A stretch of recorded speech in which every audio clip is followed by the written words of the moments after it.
Hey guys, welcome back to the latest report. If you've been fishing from Oyster Bay area all the way down towards Crane's Neck or out to the middle grounds, you might find that it's been a nice mix of fish. The fluking's still tough, but we've had some great fluke put in. A lot of times it's just, you go out and you try, and then other times some people go out the first time and they catch a really nice fish. What can you say? It's fishing. It's the glory of fishing is in the hunt.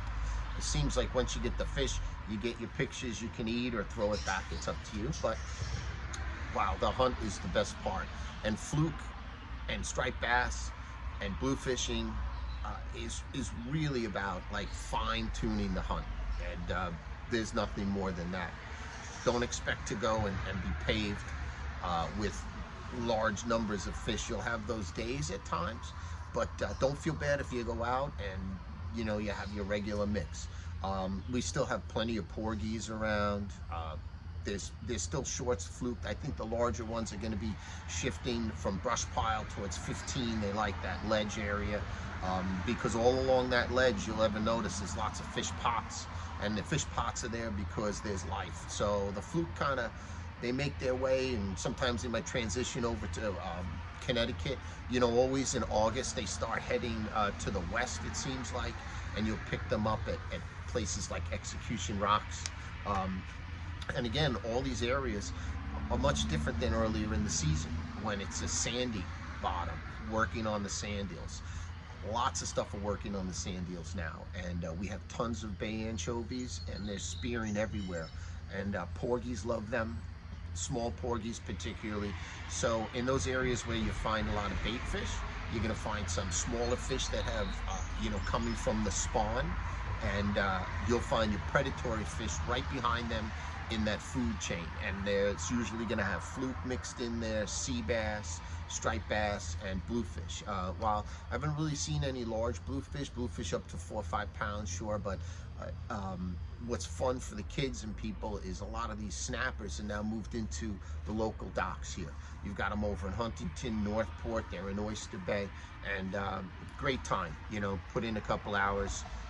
And what's nice about the snappers is it's not always tide related on most docks if they're near a channel or something. If you're working places like the Mill Dam Bridge over in Centerport, Stony Brook Harbor and such, you want a high tide. That's always a good time to go. Dogfish and sand sharks, they're like really come in. They always come in around this June to late July period, I find.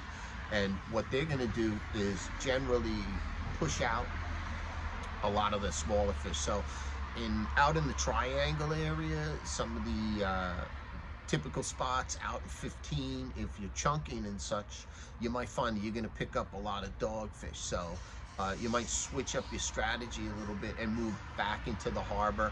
But when I say back in the harbor, I'm talking about look for areas where you'll have natural channels, drops,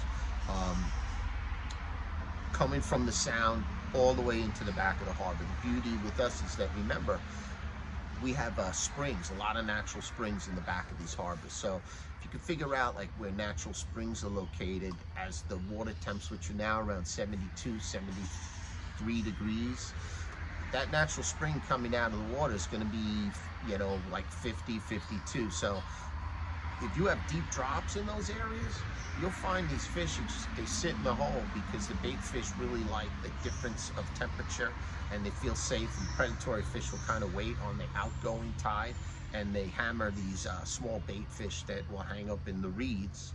And for the surf guys, or if you have shallow boats, that's a great place to target larger fish. You'd be surprised what you could find in the back of the harbors right now. As far as if you're having a tough time, I would recommend looking up one of our talented local charter boats. We've got quite a few up here. If you need some names, I would recommend give us a call at the shop, 631-239-1631, and we can recommend you to somebody. And that's no matter where you are on the island, because there's different stuff always happening on the island at different times. And that's the beauty of really the hire fleet and helping to support them. Jump on a party boat, take out your own private charter, or split it with somebody. I highly recommend that, and that gets your juices flowing again. You go out, you have a great time, get that hope. Remember, most of fishing is optimism. You must be optimistic. If you enjoy fishing, you probably enjoy life.